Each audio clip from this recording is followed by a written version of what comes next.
Well, toward the end of each month, I have to sit down and figure out what I'm going to be talking about for the next couple of weeks, or the next month or so. And it was the end of May, and specifically it happened to be May 25th, the birthday of Ralph Waldo Emerson. And I was trying to figure out what I was going to be talking about today and throughout July. And of course, because it was his birthday, they had all sorts of his essays and different publications being circulated online, so I had a chance to be re-inspired all over again by the works of Emerson. Anybody ever had a chance to read any of Emerson?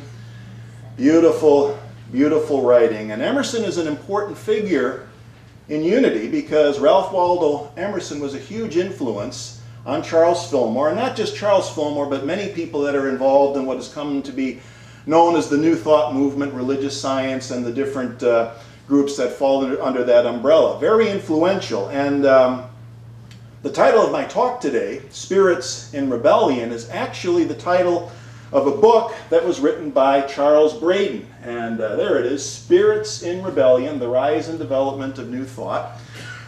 He traces the development of unity and religious science back to the work of Emerson and others back in the early 1800s. Now, I believe this particular book is out of print, but you can still find it. There are plenty of used copies available. We might even have one in our lending library. I'm not positive, so don't go rushing in there after the service, but there might be one there. I always tell people, though, if you want to have a better understanding of the roots of unity and what it was that made Charles Fillmore think the way that he thought, read Emerson. Try it sometime. Last weekend, as Karen mentioned earlier, we were with a group of 28 of us up at Lake Tahoe for our annual retreat. Reverend Phil Pearson was there, and he presented the Saturday morning workshop. And those of you who are familiar with Phil know that he's been a unity minister for over 55 years. That's a long time in ministry. He has a very deep knowledge and appreciation for our history. And he said something I thought was very interesting about how our message in unity used to be something that was unique. And that was probably the time when the unity movement was enjoying its greatest season of growth. People resonated with our unique message about the power of consciousness and the need for individual responsibility when it comes to spiritual growth. And then something interesting happened. Long about maybe the late 80s, or certainly during the 90s, our message started becoming more mainstream. I call it the Oprah, Chopra, and Dyer effect.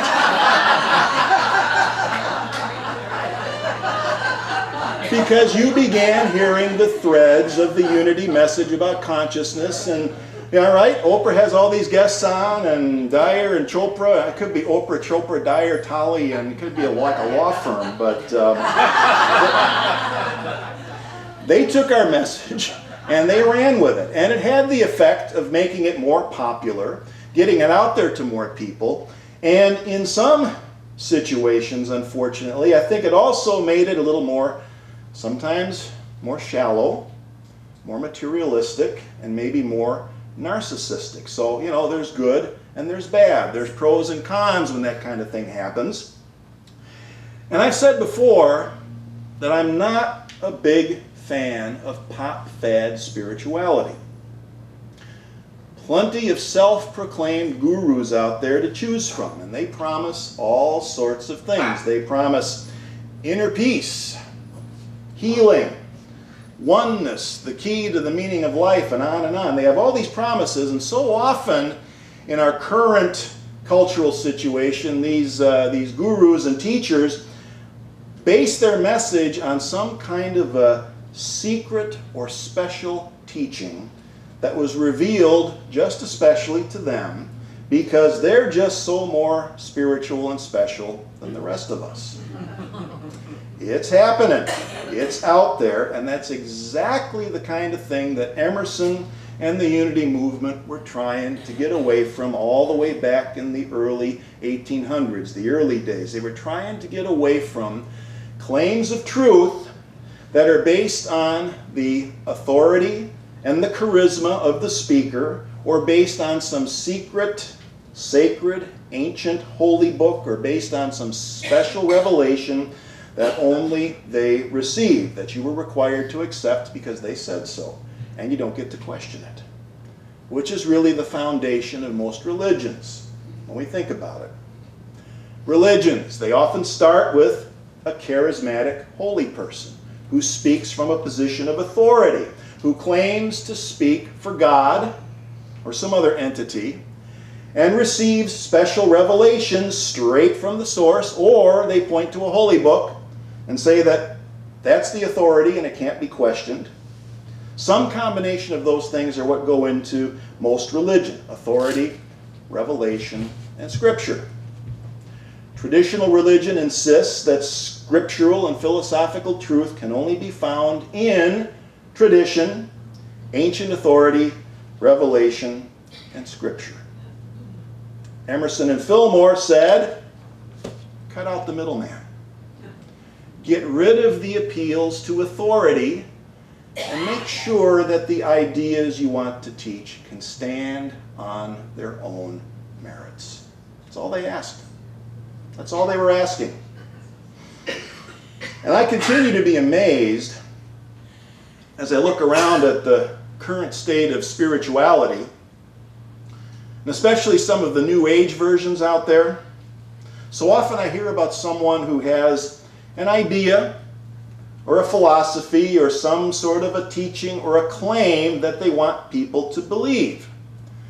But instead of presenting the merits of the idea or the philosophy, they want people to believe it because they received it from an advanced, invisible alien from a far-off star system. I kid you not, I am not making this up. Those claims are out there. If an idea or philosophy is useful and practical, then you should be able to prove it without invoking aliens or invisible beings or making appeals to ancient authority and tradition. People should be able to take the idea or the philosophy, examine it carefully, apply it to their own life, and then decide, based on their own experience, whether this idea or philosophy makes sense, makes their lives go better, whether it's useful, whether it's practical. That's what Emerson and Fillmore were getting at. Those of you who have read a lot of our older books published in Unity, you might recall seeing this statement printed on one of the first opening pages of our older Unity books, which says this: Unity is a link in the great educational movement inaugurated by Jesus Christ. Our objective is to discern the truth and prove it. The truth we teach is not new, neither do we claim special revelations or discovery of new spiritual principles. And let's leave that up there for a while, Russ, because I'm going to talk about it here for a bit. That was written by Charles Fillmore. And I find it very telling that he said that unity is a link. Not the link, not the first or the final authority, but a link in the great educational movement started by Jesus. Educational movement. Not a scheme for salvation, not a get-rich-quick program. He calls the teachings of Jesus an educational movement, or dare I say, a consciousness-raising movement. He makes it clear that his starting point is the philosophy, the teachings that were advanced by Jesus. Now that might prove to be a stumbling block for some people who have an allergy to the word Christian, which is really unfortunate because a lot of what passes for Christianity today is really a perversion of the teachings of Jesus. They cherry pick the stuff that they like and they leave out the rest. You get a partial picture of the truth and the whole thing falls apart. It doesn't have to be that way. If you have an allergy, think of it this way. You don't have to take the Gospels literally, but I invite you to take them seriously and to read them in their entirety. That's what it takes. So Charles goes on to say that our objective our mission, should you decide to accept it, is to discern and prove the truth. Now that makes us active players, not passive receptacles. Huge difference. We have to prove and demonstrate that something works, that the idea is practical. So when someone makes a claim, we get to say, show me. It is our right to say, show me. If your alien friend knows so much, bring them into the room. Let them speak for themselves. Cut out the middleman. No secret, esoteric, or special revelations. That's what Charles said back there. He said, we do not claim special revelations. I mentioned before that Fillmore was inspired by Emerson, and maybe you can see why when I share some of these quotes from Emerson that were part of his essay called Self-Reliance. Check these out. He said, I am ashamed to think how easily we capitulate to badges and names, to large societies and dead institutions. Or, nothing is at last sacred but the integrity of your own mind. And finally, nothing can bring you peace but yourself. Nothing can bring you peace but the triumph of principles. Another one of my all-time favorite books is this one here on the next slide. A wonderful book by the late, great Carl Sagan called The Demon-Haunted World. Science as a Candle in the Dark. And there's a great story in there that illustrates what I mean when I say that we have to be active players instead of passive receptacles when it comes to truth claims.